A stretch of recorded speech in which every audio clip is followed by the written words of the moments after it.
ہمارے چینل سے جڑنے کے لیے YouTube پر لمرا ایجنسی سبسکرائب کریں۔ مصطفیٰ تو مصطفیٰ ہیں جو کہیں ہو جائے گا، ان کے جتنے بھی گدا ہیں جو کہیں ہو جائے گا۔ غوث ہیں بغداد میں، لاہور میں بابا فرید، ہند میں قاضی عطا اللہ ہے جو کہیں ہو جائے گا، ہند میں قاضی عطا اللہ ہے جو کہیں ہو جائے گا۔ بڑا اچھا کلام آپ نے سماعت کیا جناب مولانا نایاب صاحب قبلہ کی زبانی۔ اسی دوران دیکھ رہے ہیں حضور کی طریقت تال نبی اولاد علی کی آمد ہوئی، جن کے نورانی بیانات کو سن کر کے انشاءاللہ ہم اور آپ اپنی خفتہ ضمیر کو بیدار کرنے کی کوشش کریں گے۔ ایک علی کا شہزادہ منبر شریف پر جلوہ گر ہے۔ آپ کو پتا ہے غدیر خون میں مولا کائنات کا ہاتھ اٹھا کر کے میرے نبی نے کہا تھا، یعنی حضرت کے نانا جان نے حضرت کے بابا جان کا ہاتھ اٹھا کر کے کہا تھا، من کنت مولا فہذا علی مولا، جس کا میں مولا اس کے علی مولا ہے۔ ہاتھوں کو اٹھا کر کہتے ہیں یا رسول اللہ۔ دیکھیں کملی والے کا کمال بیٹھا ہے۔ میرا عقیدہ یہ ہے کہ حضرت یہاں پر تشریف نہ لاتے، ان کی جوتیاں لا کر کے رکھ دی جاتی تو آج یہ جلسہ کامیاب ہو جاتا، کیونکہ جس رسول کے نام پر محفل کو سجایا جاتا ہے اسی رسول کا لہو ان کی رگوں میں دوڑ رہا ہے۔ وہ شہزادہ منبر شریف پر جلوہ گر ہے کہ کملی والے کا کمال بیٹھا ہے، مالک حسن و جمال بیٹھا ہے، بھیک زہرا کی بانٹنے کے لیے خود ہی زہرا کا لال بیٹھا ہے، بھیک زہرا کی بانٹنے کے لیے خود ہی زہرا کا لال بیٹھا ہے۔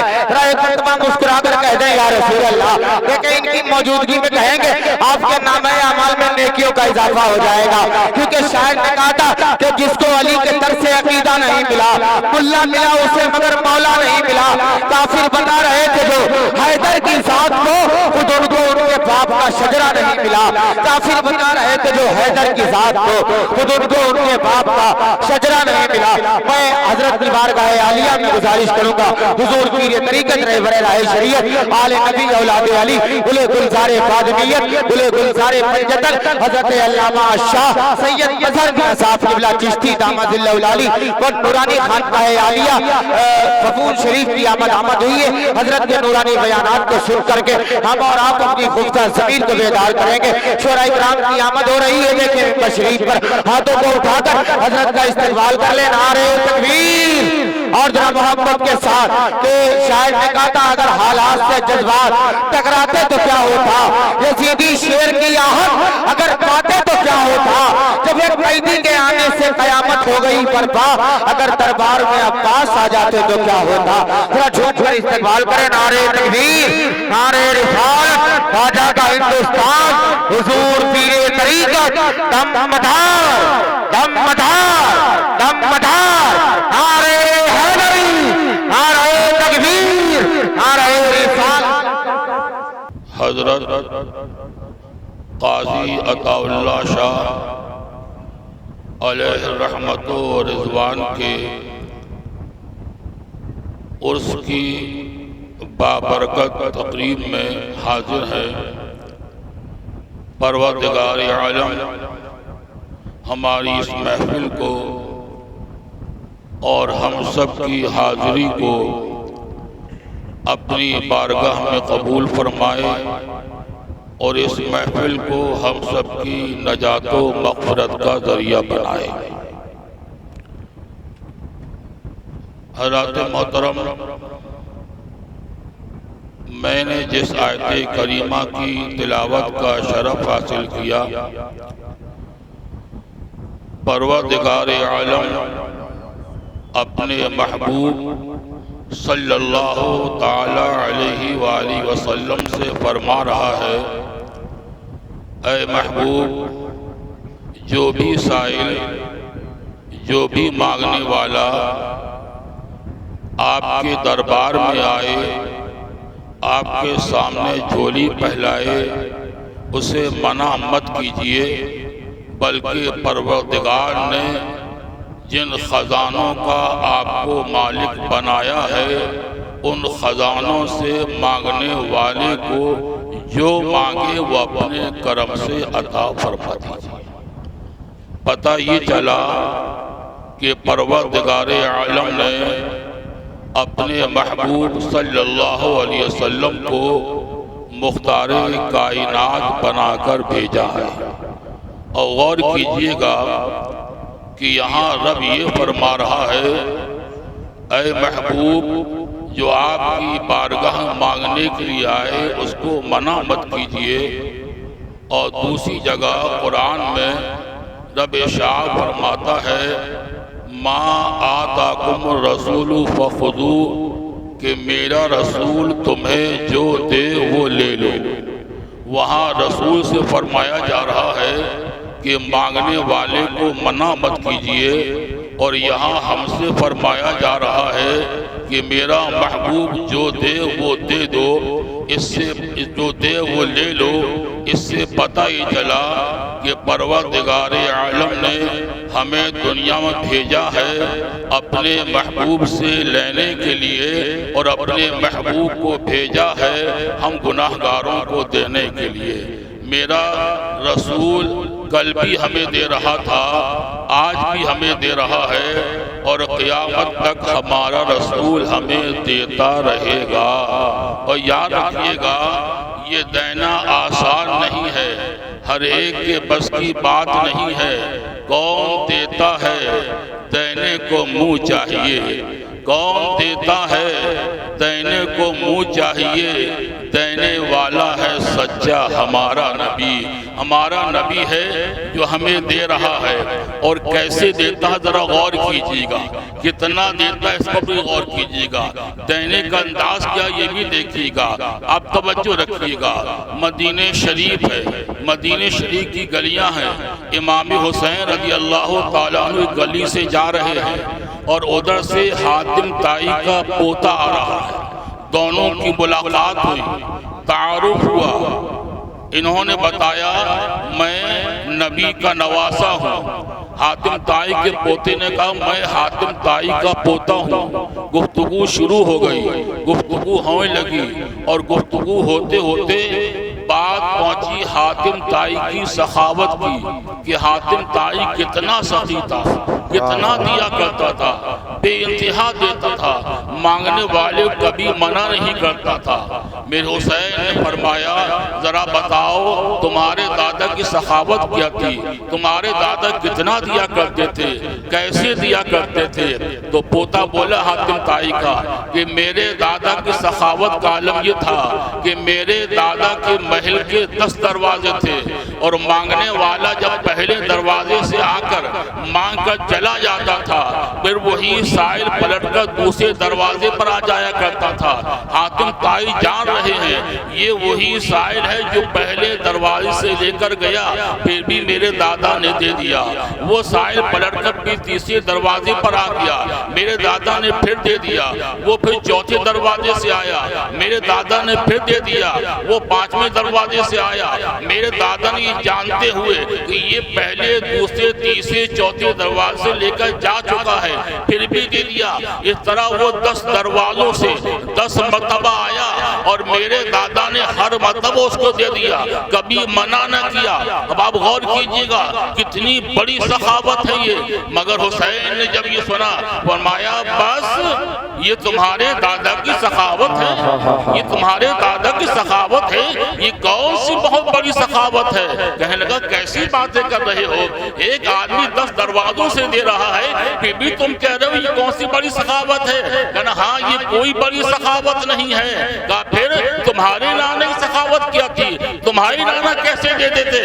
کہا سنو میرے نانا کی سخاوت کا عالم یہ تھا کہ مانگنے والا جب ایک مرتبہ آتا تھا اور میرے نانا ایک مرتبہ میں اس کو اتنا دے دیتے تھے، اتنا دے دیتے تھے دوبارہ زندگی ماننے کی ضرورت ہی پیش نہیں آیا۔ نعرہ تکبیر، نعرہ رسالت، فیضانہ سادات فضول شریف، فیضانہ مدار العالمین، نعرہ تکبیر، نعرہ رسالت۔ میرے رب نے میرے محبوب کو، میرے نبی کو مختار بنا کر بھیجا ہے، مختار بنا کر بھیجا ہے، اور ایسا مختار بنا کر بھیجا ہے۔ اے محبوب مانگنے والا اگر زمین مانگے تو زمین دے دینا، مانگنے والا اگر مانگنے والا اگر سونا مانگے تو سونا دے دینا، مانگنے والا اگر بکریاں مانگے تو بکریاں دے دینا، اور اے محبوب اگر مانگنے والا جنت مانگے تو جنت بھی دے دینا۔ اسی جنت بنائی ہم نے ہے، مالک تمہیں بنایا ہے، جس کو چاہو اور میرے نبی نے جنت عطا فرمائی بھی ہے۔ اور میں زیادہ آگے نہیں بڑھوں گا، میں مختصر عرض کرتا ہوں، اب غور کیجئے کہ میرے نبی جنت کے بھی مالک ہیں، جنت کے مالک ہیں، تبھی تو فرمایا میرا حسین جنتی جوانوں کا سردار ہے، اور فرمایا میری بیٹی فاطمہ جنتی عورتوں کی سردار ہے۔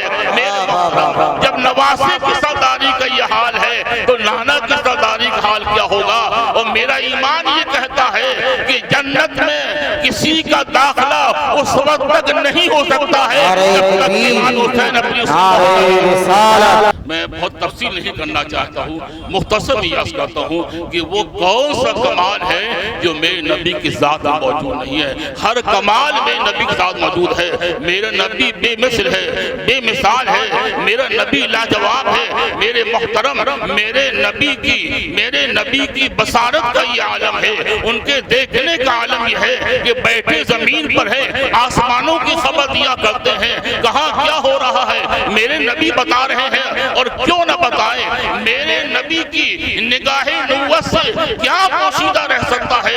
توجہ رکھیے گا، میرے آقا صلی اللہ علیہ وسلم مسجد نبوی شریف میں ہے، مصلی امامت پر تشریف فرما ہے، پیچھے موڑے فرمایا اے میرے صحابہ اپنی صفوں کو درست رکھا کرو، اور یاد رکھو جس طرح میں آگے دیکھتا ہوں اسی طرح میں پیچھے بھی دیکھا کرتا ہوں۔ ایمان والو، میں یہاں ایک بات اس کرنا چاہتا ہوں، آپ لوگ 7 گاؤں کے لوگ ہیں، اور ایک بڑی تعداد مہاراشٹر گجرات میں رہتے ہیں، اور بہت سے لوگ ایسے بھی ہوں گے جو ان کے درمیان رہتے ہوں گے، سمجھ گئے ہوں گے آپ، یہ بھی بتانا پڑے گا آپ کو، ان کے درمیان جانتے ہیں، ان کے درمیان جن کا یہ عقیدہ نہیں ہے، ان کے درمیان اسی میں کچھ باتیں عرض کرنا چاہتا ہوں تاکہ آپ کا عقیدہ محفوظ ہے۔ الحمدللہ محفوظ تو ہے، مگر اور محفوظ اور مضبوط کرنا چاہیے۔ پروردگار عالم نے میرے نبی کو سننے کی بھی طاقت دی، دیکھنے کی بھی۔ میرا آقا شاہ فرمایا انی ارا ما لا ترون واسمع ما لا تسمعون، میں وہ دیکھتا ہوں جو تم نہیں دیکھ سکتے، اور میں وہ سنتا ہوں جو تم نہیں سن سکتے۔ اور میں تو یہ کہتا ہوں آل حضرت زبان میں کہ اور کوئی غیب کیا تم سے نہا ہو بھلا، اور کوئی غیب کیا تم سے نہا ہو بھلا، جب نہ خدا ہی چھپا تم پہ کروڑوں درود، جب نہ خدا ہی چھپا تم پہ کروڑوں درود۔ یاد رکھیے گا، میرے نبی کو پروردگار عالم نے اپنی عطا سے ہر چیز کا علم عطا فرمایا، ہر طرح کا اختیار دیا۔ اختیار کے بعد اگر یہ واقعہ آپ سے عرض کروں، توجہ، آپ کو معلوم ہے کہ پروردگار عالم نے ہر مسلمان عاقل و بالغ پر، مرد عورت پر 1 مہینے کے روزے فرض کیے ہیں، رمضان شریف کے۔ آقا کائنات تشریف فرما ہے، ایک صحابی رسول صلی اللہ علیہ وسلم تشریف لائے اور عرض کیا یا رسول اللہ صلی اللہ علیہ وسلم میں نے روزے کی حالت میں ایک ایسا کام کیا جس کی وجہ سے میرا روزہ ٹوٹ گیا، اب بتائیے میں کیا کروں، کیا کفارہ ادا کروں؟ بے آقا نے شاہ فرمایا جاؤ غلام آزاد کر دو۔ کہا یا رسول اللہ صلی اللہ علیہ وسلم اس کی طاقت نہیں ہے۔ کہا 60 مہینے کو مسلسل روزے رکھو۔ کہنے لگے یا رسول اللہ صلی اللہ علیہ وسلم اگر 60 مہینے مسلسل روزہ رکھنے کی طاقت ہوتی تو ایک روزہ ہی کیوں جاتا ہے؟ 60 مساکین کو کھانا کھلا دو، یا رسول اس کی بھی طاقت نہیں۔ اب توجہ رکھیے، دنیا کا ہر مفتی آپ جس کے پاس یہ مسئلہ لے کر جائیں گے وہ یہی بتائے گا 60 دن مسلسل روزہ رکھو، ایک روزہ توڑنے پر، یا اگر یہ طاقت نہیں 60 مساکین کو کھانا کھلا۔ اس سے آگے کوئی مفتی نہیں بول سکتا۔ میرا آقا کیا فرماتے ہیں؟ بیٹھ جاؤ۔ اب آپ دیکھیے گا، میرے آقا کا اختیار بھی دیکھیے، میرے آقا کا اختیار بھی دیکھیے، اور میرے آقا کا غیب بھی دیکھیے۔ غلام سائل بیٹھ گیا. تھوڑی دیر کے بعد کھجوروں کا ایک ٹکڑا آیا, ایک ٹوکرا ہے کھجوروں کا. آقا کی بارگاہ پیش کیا گیا. آقا نے قبول فرمایا. پھر فرمایا وہ سائل کہاں ہے, وہ سوال کرنے والا کہاں ہے, وہ مسئلہ پوچھنے والا کہاں ہے جو مسئلہ پوچھ رہا تھا. کھڑے ہو گئے, یا رسول اللہ میں حاضر ہوں. فرمایا کھجوروں کا یہ ٹوکرا اٹھاؤ اور جا کر مدینے کے غریبوں میں تقسیم کر دو, تمہارے روزے کا کفارہ ادا کرو. بے شک. توجہ رکھیے گا, توجہ. اسی پر بس نہیں, وہ صحابی رسول ہاتھ جوڑ کر کھڑے ہو گئے. عرض کیا یا رسول اللہ مدینے شریف میں مجھ سے بڑا کوئی غریب ہے ہی نہیں. جب انہوں نے یہ کہا آقا مسکرا دیے. فرمایا یہ ٹوکرا اپنے گھر لے جاؤ, خود کھاؤ, بچوں کھاؤ, تمہارے روزے کفارہ ادا ہو جائے گا. یہ میرے آقا کا اختیار ہے, اختیار جس کو جس چاہے کہ مسئلہ سے سنا فرما دے, یہ میرا آقا اختیار ہے. اور میرے محترم یہی علم آقا کے صدقے میں, یہی سماعت, یہی بصارت پروردگار عالم نے میرے نبی صدقے میں اولیاء کرام کو بھی عطا فرمایا. اولیاء کرام کو بھی, اولیاء کرام کو بھی. یہ اولیاء کرام آج جن کا اس ہے, میں ان کے حالات سے واقف نہیں ہوں, مگر میں یہ سمجھتا ہوں اللہ کے ولی ہے. اور یہ محفل ہو رہی ہے, یقین وہ اپنی نگاہ ولایت سے ہماری محفل کو دیکھ رہے ہوں گے, سن رہے ہوں گے. یہ میرا اللہ نے طاقت دی ہے. اب میں آپ سے عرض کروں, دیکھیے اللہ کی ولی کی طاقت کیسی ہوتی ہے. تحریر شریف کی سرزمین پر ایک درگاہ ہے, حضرت نظام الدین محبوب الہی رضی اللہ تعالیٰ عنہ, حضرت قطب الدین بختیار کاکی خلیفہ درگاہ. آپ تشریف فرماتے ہیں. ایک مرید حاضر ہوا, عرض کیا حضور میں نے ایک صاحب کو قرض دیا تھا اور ایک کاغذ پر لکھوا لیا تھا. اب آج اس قرض کی واپسی کا دن, اور وہ کاغذ جس پہ لکھوایا تو وہ کاغذ غائب ہو گیا. حضور میں پریشان ہوں, ایک بڑی رقم تھی, اگر میں کاغذ نہیں دکھاؤں گا تو رقم ملے گی نہیں. پریشان ہوں, حضور کرم فرما دیے کاغذ مل جائے. توجہ دینا. اللہ کا ولی کیا فرماتا ہے, فرمایا میں بوڑھا ہو گیا ہوں, میرے لیے حلوہ لے کر. توجہ رکھنا, میں بوڑھا ہو گیا ہوں, میرے لیے حلوہ لے کر. اب آج کا کوئی مرید ہوتا آپ جیسا تو کہتا پیر صاحب لگتا ہے آپ کا دماغ میں کچھ ہے کیا نہیں, ہم تو پریشان ہیں, آپ کو حلوے کی پڑی ہوئی ہے, حلوے کی پڑی ہوئی. مگر سچا مرید تھا, فوراً دکان پر گیا اور حلوہ لے کر آیا کاغذ میں. جب لا کر پیش کیا تو آنے فرمایا جس کاغذ پر حلوہ لے کر آئے ذرا اس کو پلٹو. اور جب اس کاغذ کو پلٹا تو وہی کاغذ تھا جس کی مرید کو تلاش تھی. وہی کاغذ ملا جس کی مرید کو تلاش تھی. اب غور کیجئے گا, اللہ کے ولی کی نگاہ ولایت کہ آپ کو معلوم تھا میں اس سے حلوے کے لیے کہوں گا اور یہ اسی دکان پر جائے گا جس دکان پر یہ کاغذ ہے, اور وہ دکاندار بھی اسی کاغذ میں حلوہ دے گا جس کاغذ کی اس کو ضرورت ہے. یہ اللہ کا ولی, اللہ کے ولی. میرے محترم یاد رکھنا, یہ ولایت آسانی سے نہیں ملا کرتی, یہ ولایت آسانی سے نہیں ملا کرتی. اس کے لیے بندے کو اللہ کے بتائے ہوئے راستے پر چلنا پڑتا ہے, نبی کی سنتوں کو ادا کرنا پڑتا ہے, اور ایک ایک بات کا خیال رکھنا پڑتا ہے کہ ہمارا کوئی قدم شریعت کے خلاف نہ ہو, اور بندہ فرض کے ساتھ ساتھ نوافل کی کثرت سے ادائیگی کرتا ہے, تب جا کے وہ اللہ کے قریب پہنچاتا ہے. اور یہ بھی یاد رکھیے گا کہ ولایت کرامت کا نام نہیں ہے. کوئی لوگ سمجھتے ہیں کرامتیں دیکھی سمجھ گئی بہت بڑا ولی, نہیں. کرامتیں ولایت کی تصدیق نہیں کرتی ہیں, بلکہ ولایت کے لیے استقامت ضرور ہوا کرتی ہے کہ بندے کا اندر استقامت کتنی ہے. کرامتیں ہو یا نہ ہو, کام چل جائے گا مگر استقامت ہونا چاہیے۔ اور میں آپ سے عرض کروں حضرت سیدنا جنید بغدادی رضی اللہ تعالیٰ بہت بڑی ذات تھی، ان کی بارگاہ میں 2 لوگ پہنچے، خانقاہ مہمان بن گئے، ٹھہرے رہے، مہینے گزر گئے، نہ انہوں نے کچھ کہا نہ حضرت نے پوچھا کہ کیوں آئے، مہینے گزر گئے۔ ایک دونوں نے بستر اٹھایا اور چل دیے۔ حضرت نے پوچھا کیوں آئے تھے، کیوں چل دیے؟ توجہ رکھیے گا، میں آپ سے عرض کر دوں، برا مت مانیے گا کہ 8-8 10-10 انگوٹھی پہننے والا ولی نہیں ہوتا ہے۔ بے شک، لال پیلی جبے پہننے والا ولی نہیں ہوتا ہے۔ بے شک، یہ انگوٹھیاں، یہ گھڑے جو آپ پہنتے ہو، اس سے ولایت نہیں ملتی ہے۔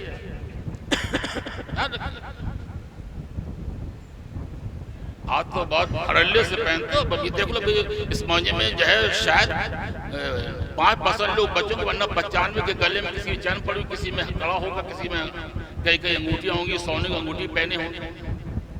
یہ شریعت کے خلاف کام کرتے ہو آپ، شریعت کے خلاف۔ میں بارہا سالوں سے عرض کر رہا ہوں مگر آپ سنتے نہیں، سمجھتے نہیں، سب صحیح ہے، سب صحیح ہے، سب صحیح ہے۔ یہ تو قیامت کے دن پتہ چلے گا کیا صحیح ہے کیا غلط ہے۔ میں صحیح کہہ رہا ہوں یا آپ جو کر رہے ہیں وہ صحیح ہے، یاد رکھیے کہ معلومات